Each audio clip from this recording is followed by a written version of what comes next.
Ya apa bwatani be sector ya bodaboda kurwa se chinsemecho niko baruro kuboria gochia saba bwatani be sector yo kwenekia unanko bwatia bara machiko kero bagwikirania miroberio yabo ya kirari tukona biko kwenekia unanko bwatira ni bare nebyombe ao ebirache ko bakonya ko bwatira na kuimukirania amagimabo abotambe boigo niko bamochiri getambo kero kigati ya bare yabagendate ko mochio hobora iwa Kenya kwanza sebono bate biro muskeruto aigweri baga indariye gwikirania magendro ao gochia saba nanji kuna tifa imeuliza maswali, wamesema mambo ni mbaya Kenya. Hata mimi sikuulizwa.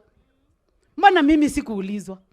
Kwa sababu kama hawa tifa wangeniuliza, ningewaambia tuko na kitu inaitwa SHA ambayo inafanya kazi, ambayo rais wetu ameamua kufanya lile ambalo lilikuwa limepangwa kufanya na Kibaki. Hawa wanafanya opinion ambazo ni fake tu.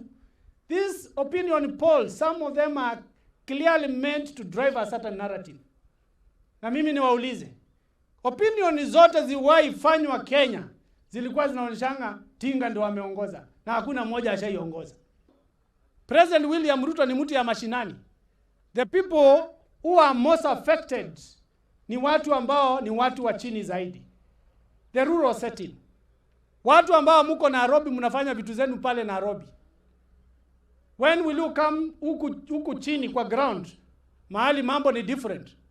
Endeni murejeste SACCOs. Mkuwe na SACCO na muangalie sana. Kuna wakora wanakuja kuiba huku wakitumia bodaboda. Please usikubali industry yako iharibiwe kazi. Vile tunajua hivi. Ukiona accident imekuwa kwa barabara, hakuna mtu anaweza amuka asubuhi kukosa accident. Msikubali. Kama watu wa matatu wamegoga bodaboda yako, ita polisi tufuate sheria mpaka ulipwe. Sababu watu wanasema nitafanya kazi na bodaboda, wakipata kiti hawafanyi. Saa hii sio wakati wa siasa. Saa hii ni wakati wa kushikilia watu wetu wa bodaboda.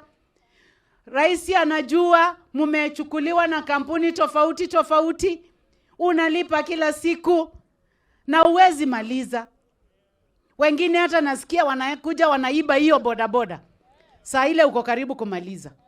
Mpango mmeelezwa ati ni shilingi 180 kwa siku, na baada ya mwaka mmoja na nusu hiyo bodaboda inakuwa yako. Relations tunataka kufanya nini ndio tuweze kuseparate who are the realistic and honest bodaboda operators, so that we can be able to weed out criminals from the sector.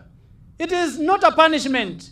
We simply want professionalism in the way we operate